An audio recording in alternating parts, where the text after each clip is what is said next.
So welcome to Persistent and Intermittent Pain After Breast Cancer Treatment with Professor Mei Fu. My name is Christine Benjamin, and I'm the Breast Cancer Program Director at SHARE. But before the presentation begins, I'd like to tell you a little bit about SHARE.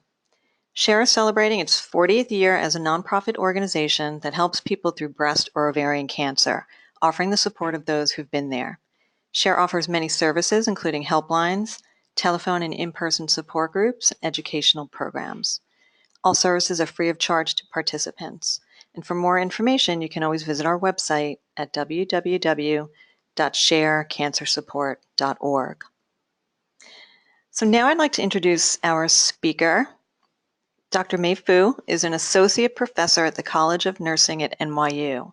Her scientific focus has been on cancer-related symptoms, symptom clusters, lymphedema, quality of life, psychosocial adjustment, instrument development, transcultural and international collaborative research. Dr. Fu, thank you so much, and I'll turn it over to you.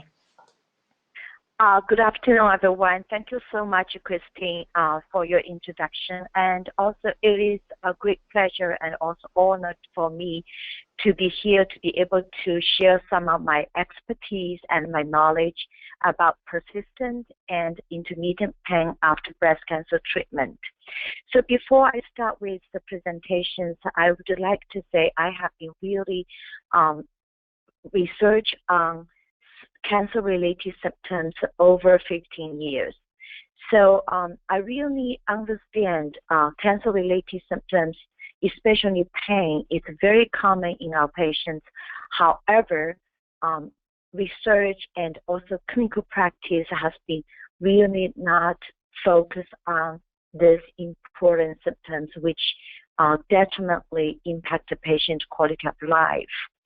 So today, I will share my knowledge and my expert for this presentation.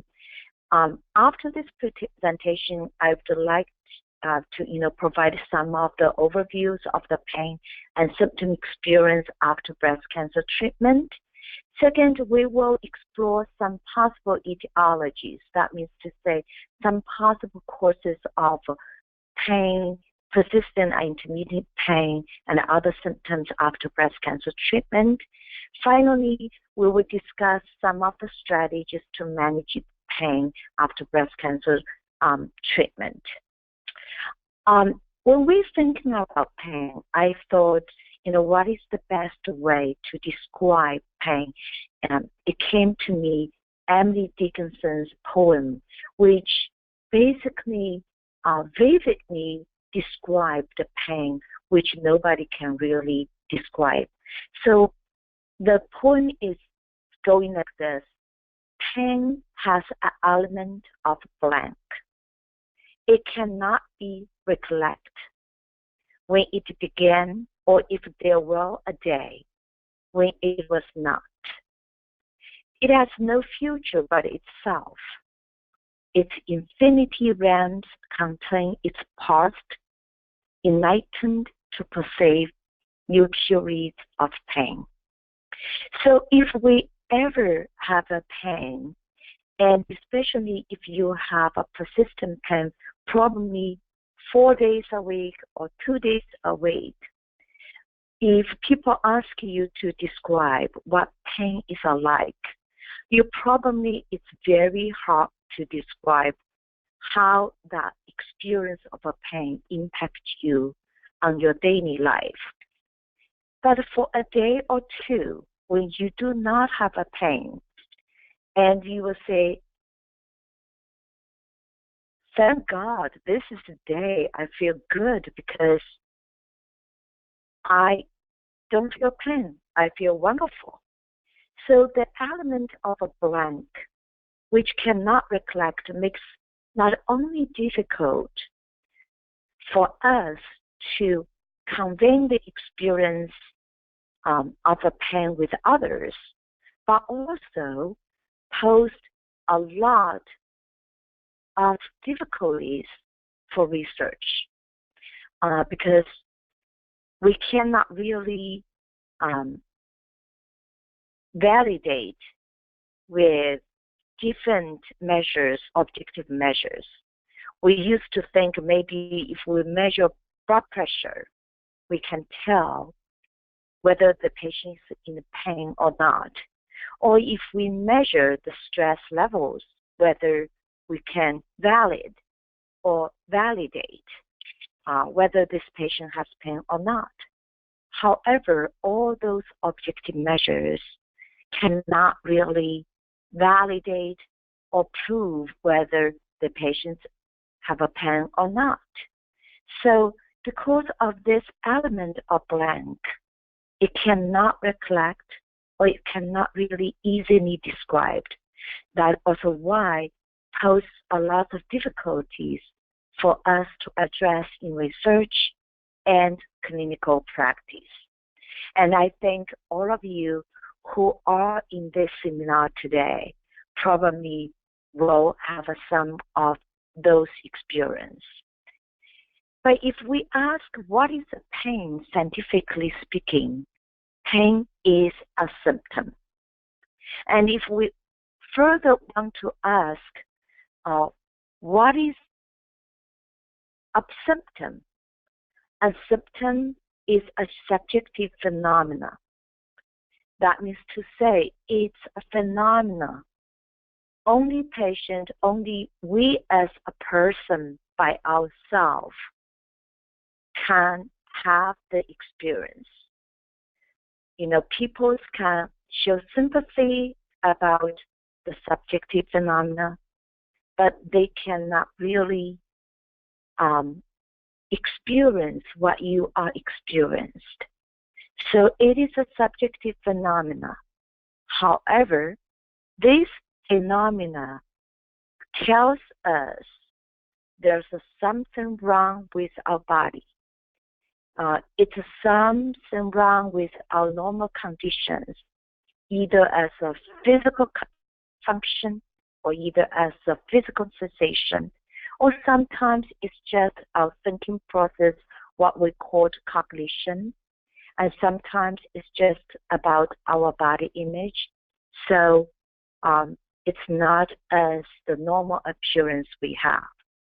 So if we understand pain is a symptom, and then we understand how to measure a pain or how to research for pain, and then we understand it is so important to understand the pain experience from our patient's perspective, and then all the measurements of a pain will be patient-centered. And then if this is what we call it, if you just have a symptom, for example, if you just have a mild pain or mild headache, or maybe you just have a headache once a month, you probably will take a 2 ibuprofens, 2 Tylenols, and then you'll have a rest, you'll have a little sleep, and you are fine, And then next time once 1 month later or 2 months later, you have a headache again, you can do the same approach to help yourself to relieve the headache.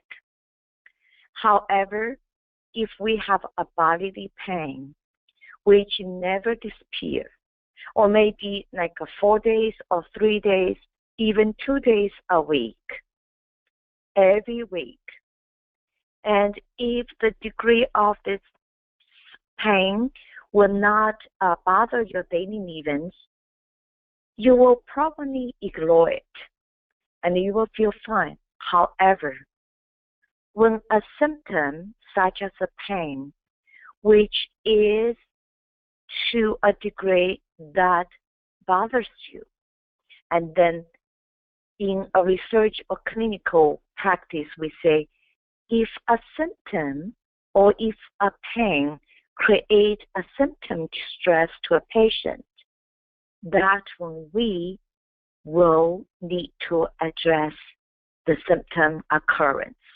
That means when the symptom occurs. So the symptom distress basically refers to our physical, emotional, and mental suffering or discomfort, or sometimes our patient will say just a bothersomeness or upset, So when a symptom distress occurs, that's when our quality of life will be impacted. For example, majority of the patients, breast cancer patients, in our study, they will tell us, say, I'm dealing with a perpetual discomfort.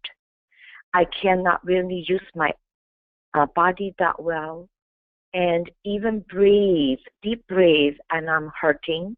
My arm I'm so sore and fatigued. I cannot do anything. So that's when those symptom distress basically occur to us, and then we have to deal with the symptom. Sometimes for breast cancer patients, sometimes it is the emotional and the mental sufferance of pain. For example, whenever our bodies started to not function as what we expect, and we have a soreness, we have a aching, we have a tenderness, and the first idea for us is, do I have a cancer recurrence? And that's the emotional feel and emotional suffering makes us panic on a daily basis. So that's also why when the symptoms started to interfere with even with our emotions and the mental sufferings, and we have to pay attention to it so that we can improve our quality of life for that part. Sometimes, as we, I guess like all of you here listening to this web now also experience this. Sometimes we not just have a pain, or we just not just have a tenderness, or we just not have a aching. Sometimes we have maybe 4 or 5 symptoms. And when 4 or 5 symptoms comes together, that's what we call complex symptoms or symptom clusters. And we have been, in my research, we found out if a patient have a 1 symptom, usually their symptom distress is less. However, if they have more than 3 symptoms at the same time, plus pain, that's when their symptom distress and also their symptom, the quality of life have exerted a great impact in their life. That's when they started to go to see the doctor, and when they can not offer any, strategies or interventions or care for the complex symptoms they experienced, and that's when all the emotional sufferings and emotional impact comes, and which makes quality of life more worse.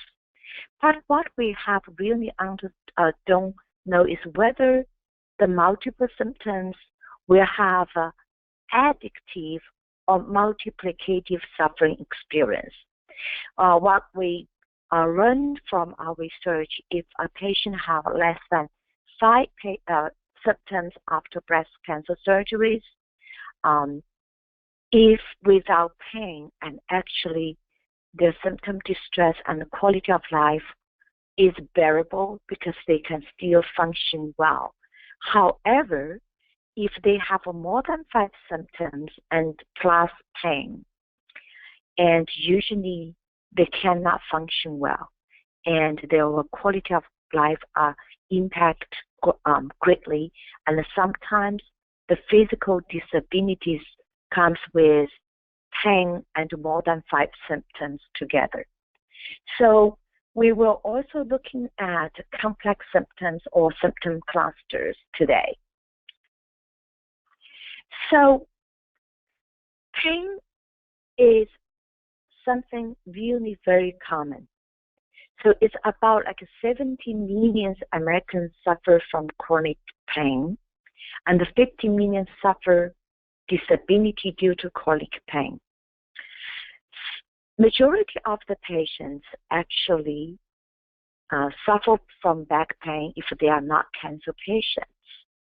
However, 50% of breast cancer patients, years after breast cancer treatment, suffer pain. So now, in the United States, we have a 2.9 million breast cancer survivors in the United States. Conservatively speaking, if we have a 50% of a 2.9 million breast cancer patients suffer from pain, and we have about 1.5 million patients, breast cancer survivors, suffer pain every day, which is probably is just a little fractions of 70 million Americans, but still it's a lot of people. It costs probably $100 million in cost, and actually is the most common reasons people seek for health care. And back to our breast cancer survivors, and actually a lot of times it's because of this pain and other symptoms, and we go to see our doctor. And because of the pain and also other symptoms, actually that's when we seek for different treatment, alternative treatment, complementary treatment, and we also spend a lot of money on buying different herbs to help us. So how can we define chronic pains in breast cancer after breast cancer treatment? So chronic pain after breast cancer treatment can refer to aching, tenderness. That means when you push your bodies and you feel the pain with the pressure underneath your fingers, or soreness. Sometimes those pains can be persistent. That means to say you can have that every day. Sometimes you can have once a week. Sometimes depends on whether you are stressed.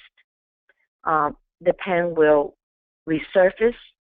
Sometimes because of a weather change, the coldness of the weather, the hotness of the weather.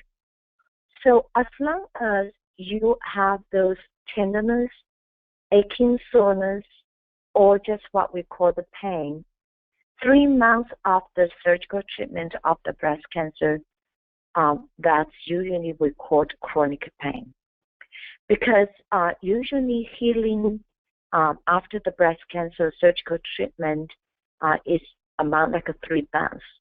Of course, we will have some of the neuropathies, like a nerve damage induced the pain after chemotherapy or after radiations.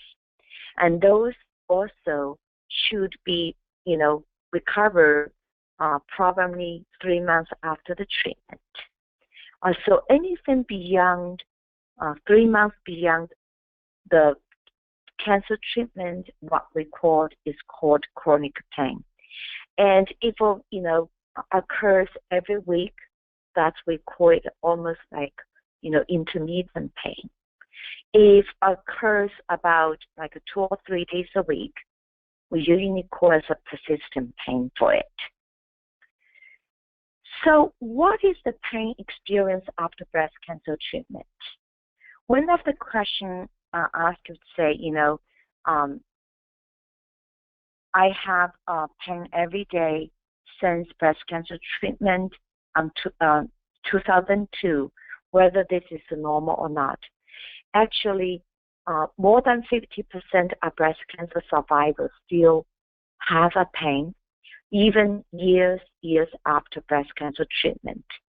So sometimes our patient will be fine for 5 years or 1 year. They feel wonderful, everything is great. But all of a sudden, they started to have a pain in their upper body, or sometimes they will start to have a soreness or aching maybe 5 years after the breast cancer treatment. Although, for the upper body tenderness, aching, or soreness or pain usually occurs to breast cancer patients with accumulation of the lymph fluid, like what we said, lymphedema. However, we also found even patients without lymphedema, there's about 50% of the patients also have a pain. Pain symptom is the only symptoms that cannot differentiate breast cancer patients with lymphedema and breast cancer patients without lymphedema. That means to say, patients who are not having a lymphedema have as much as a pain as a patient without lymphedema. So this is something, we have to remember, in our experience after breast cancer treatment. But why it's important right now to really pay attention to symptoms? President Obama actually in January 20, 2015, a year exactly today, talk about a precision medicine initiative. The precision medicine initiative is really looking at variabilities of the genes and the environment and the lifestyles for each person. This is based on our understandings of genetics and genomics, not only for that, but also our understanding of the environment and the lifestyles on the recovery and the treatment of our cancer experience. Now, with the symptom science, that means to say this research and study on symptoms, and we also found symptoms are indicators for a lot of the disease, and also indicators for our cancer recovery. And we also found out from our research linking symptoms to genes and also genomes, different kind of genes. And then we also found there's a different genes which will, predispose people have more symptoms after breast cancer treatment. And we also find out some of the lifestyle behavior also will put our patients at risk for more pain after breast cancer treatment. So the precision symptom science right now is really focusing on self-care. And that means to say, because the symptoms is a subjective phenomena, a lot of times there's no medical and surgical treatment for it. A lot of times only self-care and our own patients' proactive actions can help us to manage those symptoms. And then the self-care right now is a big part for the precision symptom science, which is a part of the initiative precision medicines. So you will see a lot of symptom science research later on, probably in 5 years. And our understandings of the pain and also our understandings of different symptoms after cancer treatment will more and more later on with more research. For example, I just finished one study looking at different genes related to to pain, soreness, tenderness, aching after breast cancer treatment. Actually, there's 4 genes basically will put some of our patients at risk for pain, soreness, tenderness, and achiness. That is also why you will have some patients, they are pretty much very good after breast cancer treatment. They, like a new person, nothing happens to them. But some of the patients have the genetic predispositions which put them at much higher risk for symptoms and which need them to change a lot of lifestyle behaviors for them to feel more comfortable. So why we need to take care of pain? For example, pain, has been really linked to the physical disability and the psychological distress.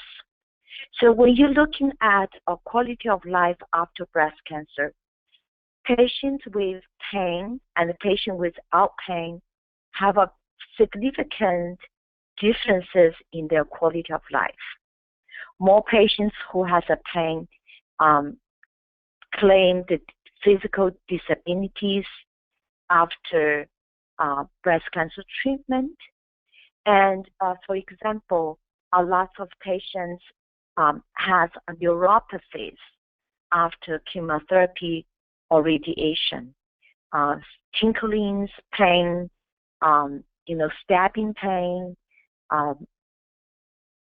soreness and tenderness on their feet, on their fingers, all of this, and actually not only impact their emotionally, but also really give them a lot of physical disabilities. For example, patients cannot do factory work because they cannot feel the pain.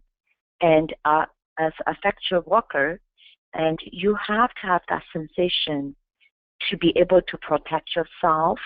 And another patient, because they have no sense on their feet, basically, they have a foot sores, and because the pain and tinglings on their feet, they cannot balance them very much. A lot of older breast cancer survivors with pain and with have a more prone to fall.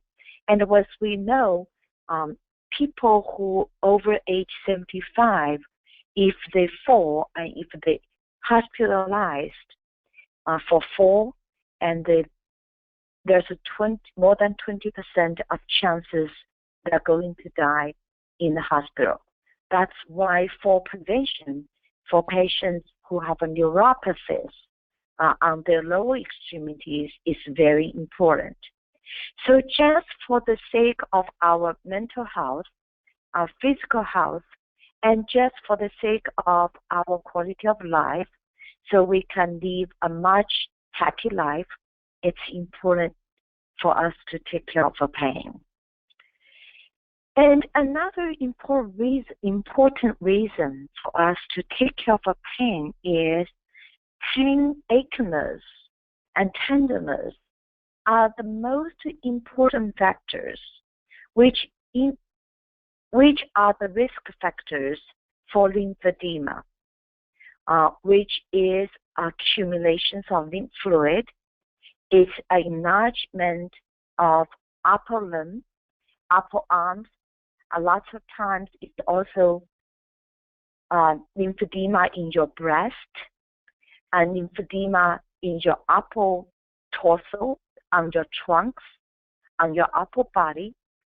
Majority of the times, pain comes with even a small fluid accumulations in the arms and also in the upper body.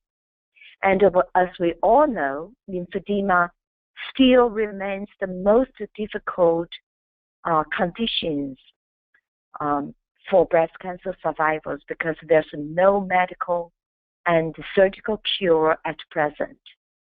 And if we don't take care of the fluid accumulations in a timely manner, and actually lymphedema can progress in a progressive and chronic condition, which will impact our quality of life and our symptom experience much more, much more immersively. For example, patients without no lymph node accumulations, they probably only have 3 symptoms after breast cancer treatment. But patients with even a small accumulation of a lymph fluid, even if you cannot see with your naked eye, or even if you cannot feel, but with a small fluid accumulations, you will have at least 8 or 5 symptoms. And what causes pain after the breast cancer treatment? So far, there's more research has to be done to really explore what is the causes of pain or other symptoms after breast cancer treatment. Our common sense is a nerve damage. So if you have a pain, if you have other, like, for example, tingling, stabbing, numbness, burning, even just, tinklings, stabbing pains, and if you go to see your doctor, all they will say, oh, it's a nerve damage from surgery. It's a nerve damage from chemotherapy. It's a neuropathy from chemotherapy. It's a nerve damage from radiation. So they will give you some Neurontin, some pills for Neurotins, or they might give you some other, different herbs to help you to regenerate the nerves, Sometimes so if we have a pain 5 years or 6 years after the surgery, the most important things we need to do is to exclude it is a cancer recurrence. So we tell our patients, anytime you have a pain, and the first thing is you go to see the doctor, just rule out is not a cancer recurrence. Because if it is not a cancer recurrence, and the other reasons, the other causes probably we can explore. So if it is not a cancer recurrence, sometimes it is what we call the scar tissues. The scar tissues will have a lot of damage on the local nerves, and sometimes will also have limitations on our blood flows in that area. So scar tissues also, it's another reason for the pain and other symptoms. And that's also why, a lot of times it's important to take care of the scar tissues even after the surgery. Sometimes it's because of the tissue fibrosis. Tissue fibrosis is what we call the thickenings and roughness of the tissue. The reason for fibrosis is accumulation of the fluid around that area. So with a chronic accumulations of fluid in the tissue areas, and actually the tissue or the skin become fibrotic. When the tissue become fibrotic, become heavy, thick, and tough, and then it will create a lot of pressures on the local nerves. Sometimes that is because, the pressure, and then so you will have a pain. Like what I said, there's a genetic predispositions. Some patients have a different genes which put them at much higher risk for pain. Sometimes it's a culture. For example, for some cultures will view pain you have to bear with the pain because the suffering is good, so people don't report pain at all. Some cultures are more open to report pain, so our patient will report pain. Sometimes it's also the person's own tolerance, so which makes pain experience differences. So all of those are the causes of pain after breast cancer treatment. From the surgical and also from cancer treatment point of view, we talked about chemotherapies. Also, for the chemotherapies, before we always think neuropathies cannot be avoided because chemotherapies always will damage some of the nerves. So right now, we also think, neuropathy, like tingling, stabbing, burning, tenderness, pain after the chemotherapy have no treatment.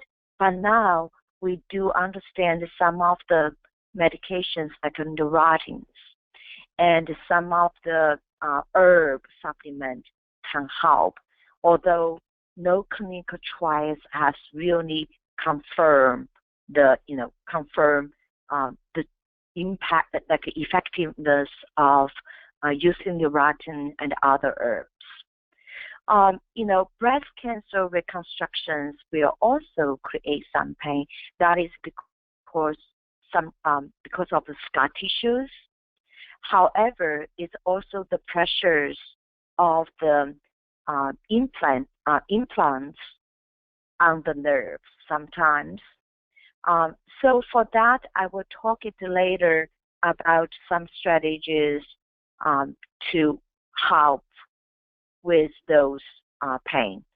Like a bone pain from metastatic disease actually is harder, harder to deal with because it's caused by cancer in the bone.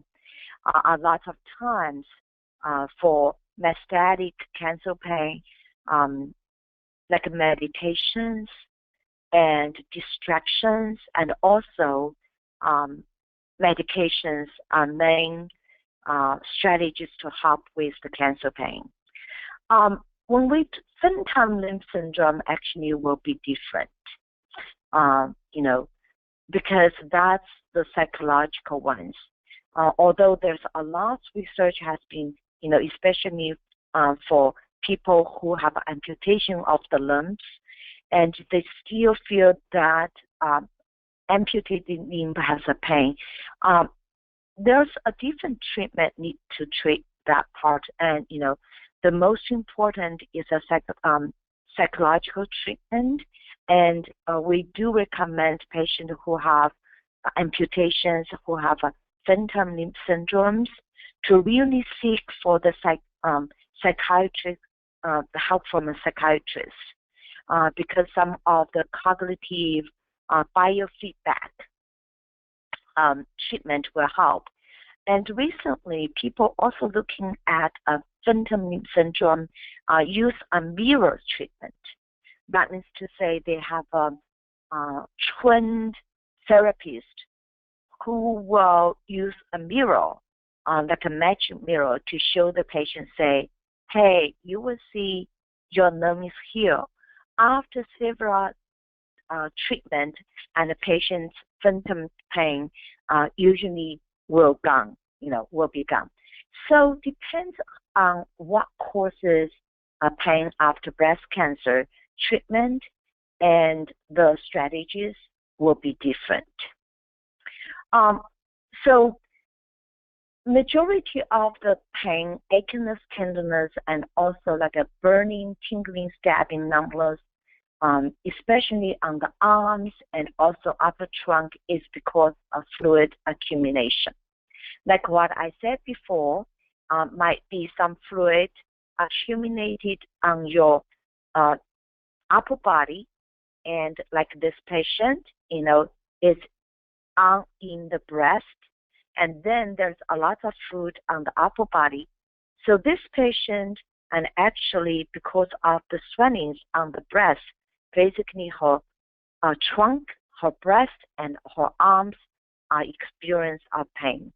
And we also said, even if you have a fluid accumulations, which is not obvious like this one, like the picture of the arms, and actually you will have a lot of pain.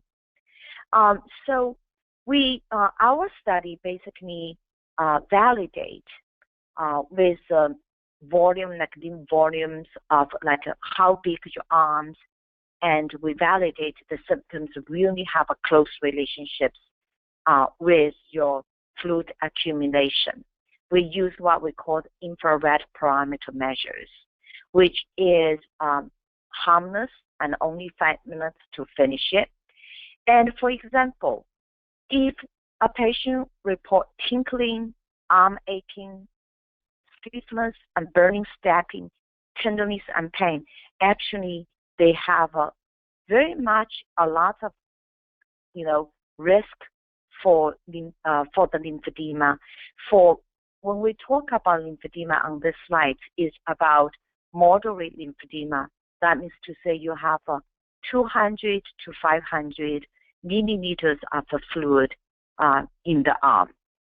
And for patients, for our breast cancer patients, not only about pain. So when we're looking at symptoms like what we call complex of symptoms or symptom clusters, we will have a patient have a lymph, have a impact lymph mobilities. They also have symptoms for the lymph fluid accumulation, but majority of the patients will have a discomfort. That means to say they will have a pain, stiffness, tenderness, or related to, not only a fluid accumulation, but some of the symptoms as a tingling, stabbing, burning, numbness, all of them also related to like neuropathies. For example, if we have a fluid accumulations because of the pressures on the local nerves, that's also why you will also have a neuropathy symptoms too. So we finished a study looking at, how many patients will have different symptom clusters. So before surgery, probably nobody has symptoms. So after the surgeries, and we have more than 50% people will have, arm mobility problem. We will have about 50% patients have a fluid accumulative problem, discomfort. About 40% of patients will have pain and other discomfort problems at 12 months after surgery.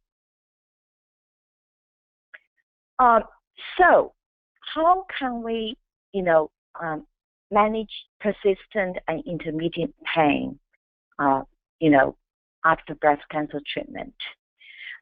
Therapeutic massage, actually, there's 2 research shows it's good.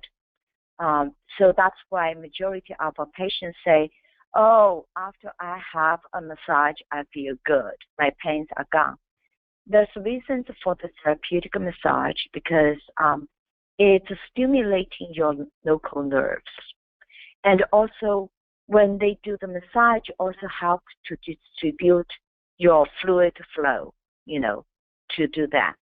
So sometimes that's why, massage is good because give you a little bit, stimulations outside your body. For example, for the neuropathies, you can do the therapeutic massage by yourself. Times ago, we always think nerves cannot never be regenerated, and because we think brain cells will never regenerate after the stroke. But research shows actually brain cells and nerves can be regenerated. From the research on, from the research on the stroke patient, if we give enough stimuli, and then the nerves can regenerate. That's why massage and even what we call therapeutic touch and yoga will help the nerves to regenerate. Also, deep breathing and yoga and actually will also help to manage the pain by help to move your fluid better and also provide oxygen in your tissue, which will help you to regenerate the nerves and to decrease the accumulation of the fluid. So those are the research actually shows they have effectiveness. Music therapies actually will help you to relax, but the music therapies depends on your personal preferences, what kind of music you like, although it's just packed on decrease the distress. However, sometimes if we decrease our distress and it will help our pain, with that part. So most importantly, if we know the symptoms are related to the lymph fluid accumulation, and if we know if we can help ourselves to not have a fluid accumulation, and actually we will be able to decrease our symptoms, but most importantly, we will be able to decrease the symptoms related to pain and also prevent us from having more neuropathies and also lymphedema in our life.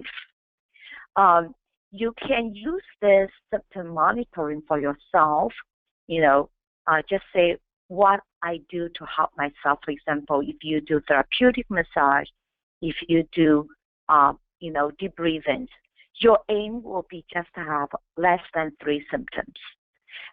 So you can use this one to help you to check your symptoms every day and say what helps you for yourself. So recently, we do have a study which will teach you different, self-care strategies to help you to manage your pain with the fluid accumulation. So patients don't need to have an lymphedema. They, as long as they have a pain after breast cancer, and they can. So, it's, you can do the self-care at home. And so far, we need to have 1 to 20 patients, but we already have 60 patients. So we are halfway through our study. All our patients love the study who finish the study, but I think at least will help you to learn some strategies to learn how to make yourself comfortable. For example, one of the questions says, I have a pain everywhere, the scar tissues and fibrosis, how common? The question I have to say, about 50% of our breast cancer patients will have the similar experience you have. And the scar tissues and fibrosis actually can use self-care. For example, yoga is good exercises because help you to stretch the scar tissues and also help you to oxygenate your tissues. And fibrosis is also because of accumulation of the fluid. So nice deep breathing will help you for that part. For the second question will be, pain in the lower extremities. What can we do for the lower? So I usually, recommend my patients if they have lower extremity symptoms like neuropathies, pains. You do, stretching exercises like flex your feet and extend your feet, and also yoga, stretching probably will be the best way to help yourself. So maybe if you do one time, probably not help.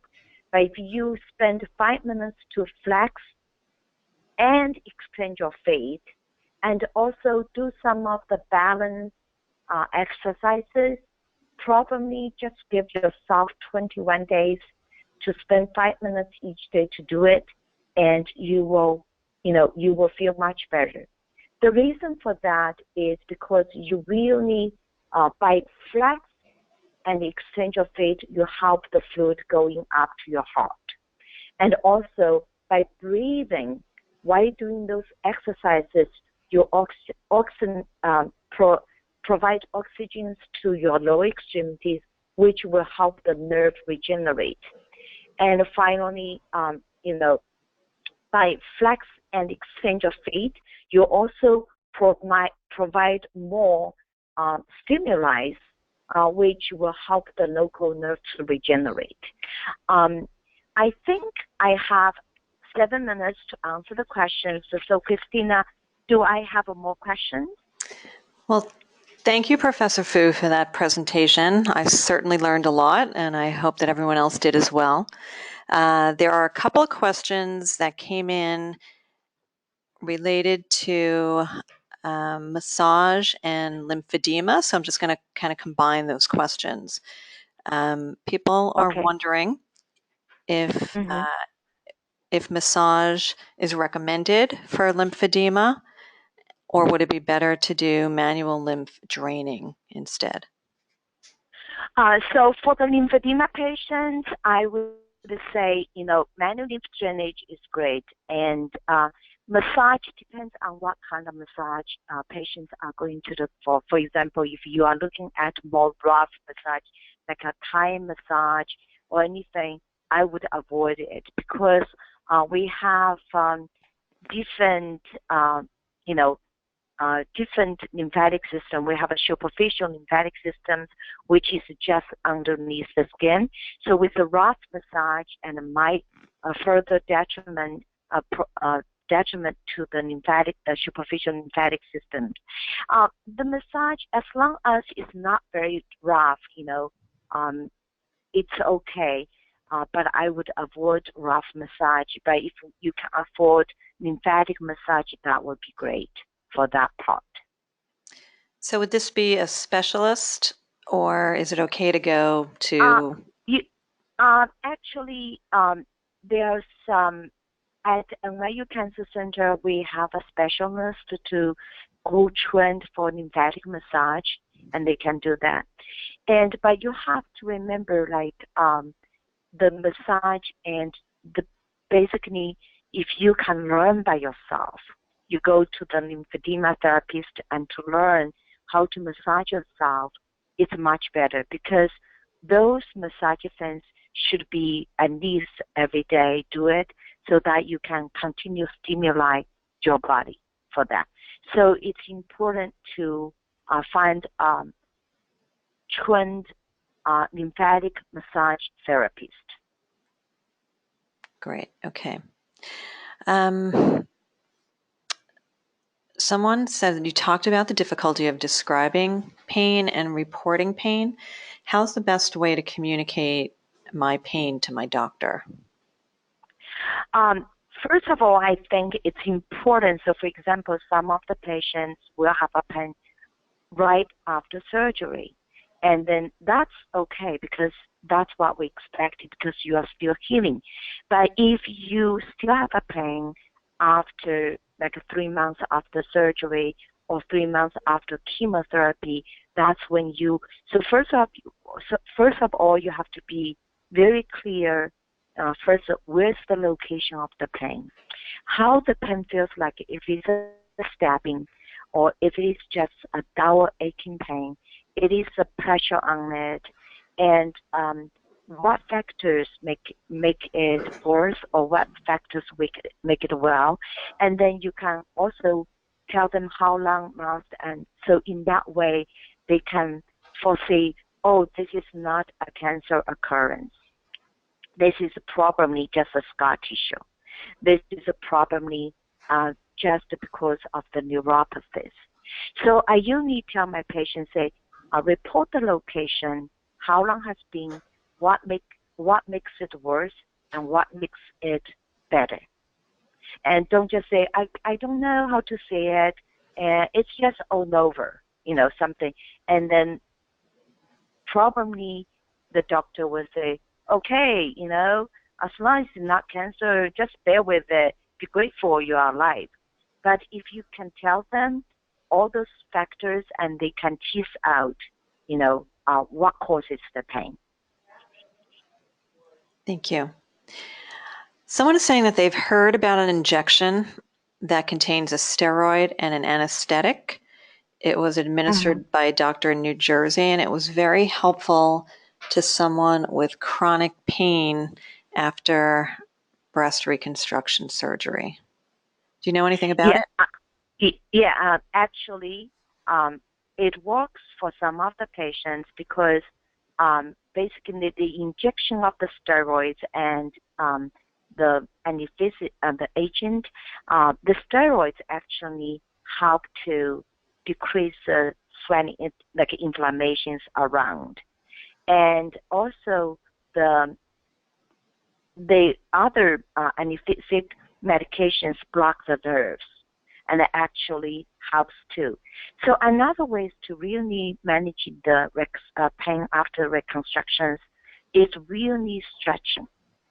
Stretching will help with the scar tissues, and it also will help to decrease the fluid accumulated surrounded with the reconstructions.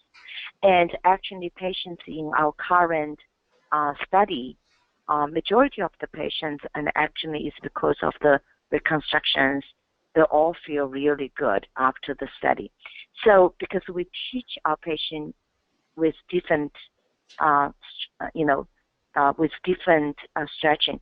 The only limitations about injections for pain is that it might recur because they block the nerve, okay, but the inflammations, you have to continuously adjust that in order to, continuously help you.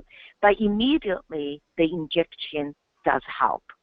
I would suggest to patients who cannot really bear with the pain and can have the injection, but then after that, coupled with different self-care like yoga, stretching, nice deep breathings to help yourself, just for long-term effects. Mm-hmm. Well, thank you very much. I believe we are out of time for today.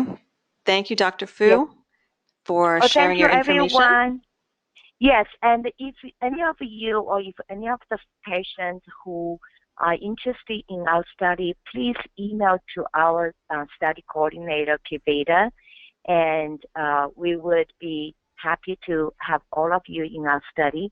And also, thank you for your contributions to the science. As what I said, the symptom science is the most important part of the precision medicine. And thank you so much, Christine, for wonderful coordinate, like the moderate for this session.